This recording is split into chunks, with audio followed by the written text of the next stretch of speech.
Hey guys, what's up? This is Rahul Lohani and welcome to my YouTube channel Rahul Lohani Official। और आज हम लोग जा रहे हैं JW Marriott to see the venue कि वहाँ पे क्या क्या चीज़ें हैं जो अभी भी हमको देखनी है सो दैट जो मंडे का बेबी शावर है वो स्मूथ जाए। So me and Maggie are just leaving to meet Dheeraj Dhopal there and take a final call।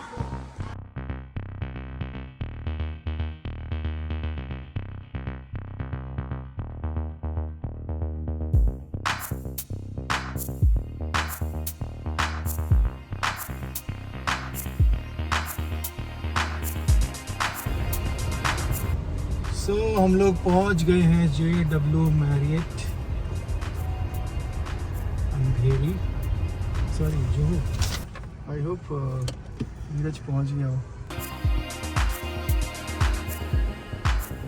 चलिए सबसे पहले दशांजी जो रेस्टोरेंट है इसके इंटीरियर के बारे में बात करते हैं, इसके आर्ट वर्क को देखते हैं कि ये कैसा लगता है। So here we go.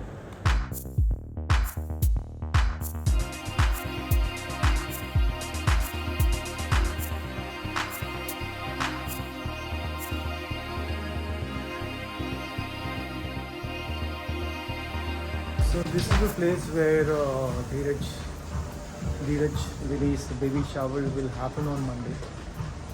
It's a nice venue. It's JW Marriott.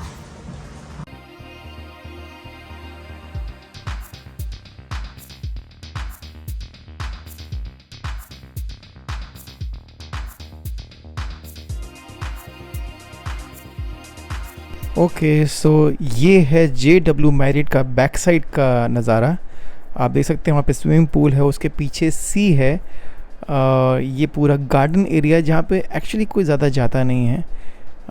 और साथ में वो जो आपको दिख रहा है huge place, that is the place जहाँ पे हर बुफेज लगते हैं, morning breakfast lunch dinner everything. So पीछे बिल्कुल जुहू बीच से लगा हुआ है। ये आप देख सकते हैं इस रेस्टोरेंट का ये बार का एरिया है जिसको हमें फ्लावर से डेकोर करना है। और इसी सब के डिस्कशन के लिए धीरज आने वाला, धीरज आ गया। So now we will discuss what exactly he is looking at this place after the decor. So ये एलिमेंट्स हमेशा इवेंट से पहले उस वेन्यू पे जाके जहाँ भी पार्टी हो रही है क्लाइंट के साथ डिस्कस किया जाता है कि what is there in our mind, references दिखाए जाते हैं, देन क्लाइंट अप्रूव करता है कि ओके ठीक है मुझे ये सब चाहिए। इस फ़ोटो को लेने का पर्पस इतना था कि I just wanted to show them कि अगर आपके पीछे की बैकलाइट स्ट्रांग होती है तो आपके फेसेस डार्क हो जाते हैं, क्योंकि पहले बैकड्रॉप यहाँ रखने वाले थे जो मेन बैकड्रॉप था, then they change the plan. Music play करने के लिए भी लाइसेंस चाहिए होते हैं। ये डीजे स्टेशन है, यहाँ पे इंटरनल म्यूज़िक चलता है जो कि इंस्ट्रूमेंटल होता है, लेकिन अगर आपको बॉलीवुड म्यूज़िक प्ले करना है तो आपको स्पेशल लाइसेंसेस लेने पड़ते हैं विच आर एक्सपेंसिव। ये बाहर का इलाका है, यहाँ पे दिखाने की कोशिश हो रही है कि यहाँ पे क्या होगा। A few moments later.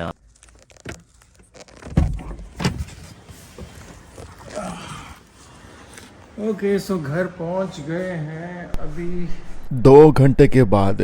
मैं आ गया हूँ यहाँ पे और मैगी के पास गाड़ी है, शी हैड अ मीटिंग, उसके बाद वो आ रहा और मायरा को पिकअप करके पृथ्वी थिएटर जाने वाली है, क्योंकि आज है आहाना का प्ले। आहाना जिमित और हेतल की बेटी है और पहली बार पृथ्वी थिएटर पर परफॉर्म कर रही है, जो कि बहुत ही प्रेस्टीजियस जगह है for all the artist. Maggie Myra और आरव को लेके पहुँचे कि मैं ऑटो से जा रहा हूँ और देखते हैं पृथ्वी थिएटर जाते हैं और इस छोटे से प्ले को देखते हैं which is all about kids. Okay time waste नहीं करते हैं। और बाय द वे अगर अभी तक चैनल सब्सक्राइब नहीं किया, आपको ड्रिल पता है, make sure you hit the like button, comment in comment section and subscribe the channel. Prithvi theatre Bollywood के हिसाब से भी बहुत बड़ी जगह है, क्योंकि जब बड़े बड़े डायरेक्टर्स के प्लेस होते हैं तो बॉलीवुड की बड़ी बड़ी हस्तियां चाय की चुस्कियां लेते और प्ले के बारे में बातें करते दिख जाएंगी। पृथ्वी थिएटर कपूर ख़ानदान की धरोहर है, जिसको शुरू किया था पृथ्वीराज कपूर ने, और वो लेगेसी अब तक चली आ रही है। जब पृथ्वी फेस्टिवल होता है तो इस जगह पर जहाँ पर ये सब लोग खड़े हैं, यहाँ पर भी प्ले होता है और ये जगह खचाखच भरी होती है। वैसे आज मैं और प्रतीक एक ही पैटर्न, एक ही तरह का कुर्ता पहन कर आ गए थे।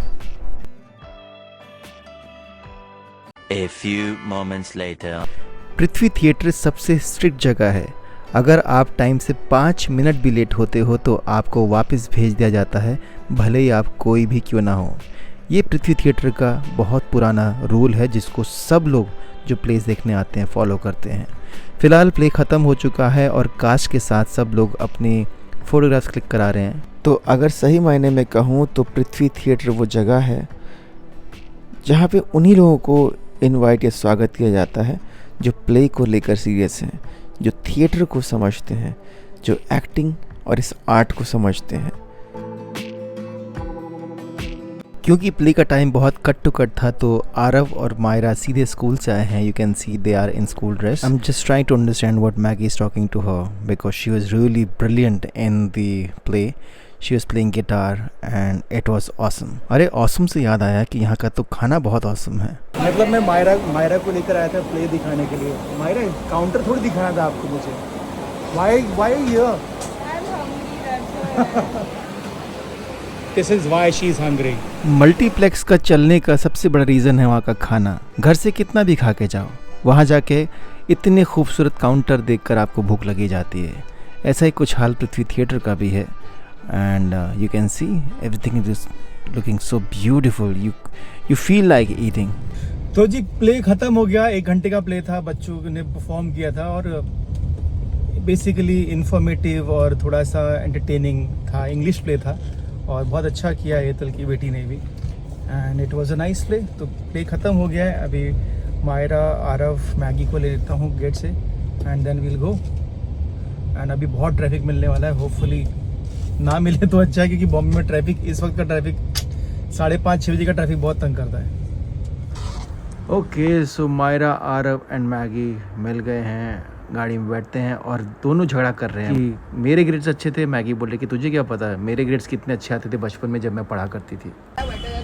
I've not got an A minus. What do you know my grades? I've not got less than A plus. Arya was saying that dust is good for your health. Yeah, it helps with immunity now. And he's saying that you should not wear a mask, it stops you from breathing. Arya, move your leg. Ara, who told you this? School. In school, this is a whole different situation. I'm not talking about public. ये I'm talking counsellor about ने in कब school. किया रहा? आधे घंटे के बाद।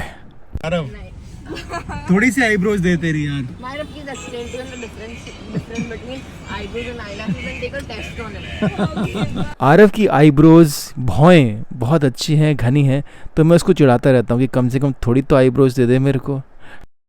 Eyelashes. ही always says कि आप कभी आईब्रोज बोलते हो आईलैशेस बोलते हो, पहले डिसाइड करो क्या करना है।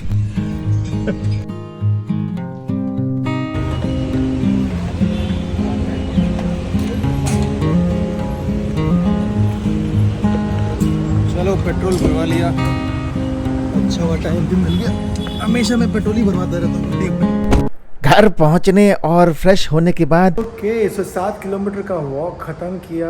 आज थोड़ा सा इजी गया, ज़्यादा कुछ किया नहीं। और आई थिंक कल और परसों के दिन थोड़े से बिजी होने वाले हैं, इसलिए स्लो डाउन लिटिल बिट। उसके बाद back to what I am doing these days, focusing on more on less calories. और एक चीज़ और ऐड करूँगा, दैट इज़ इंटरमिटेंट फास्टिंग, मतलब कि 12 घंटे का गैप रात और सुबह के खाने के बीच। तो आइडिया यही, कम से कम सुबह 9 से रात 9 के बीच जो भी खाना है खाओ। 9 से लेकर सुबह 9 के बीच कुछ नहीं खाना है एक्सेप्ट वाटर और प्रोटीन शेक अगर बहुत भूख लगे तो, अदरवाइज़ कुछ भी नहीं। So let's see how things will go in next 15 days. तो अभी के लिए बस इतना ही। This is Rahul Lohani, I am signing off right now. I will see you again in my next vlog. Till then take care, God bless, love you all and make sure you hit the like button, comment in comment section and subscribe the channel. Keep supporting. Bye, good night, शुभ रात्रि।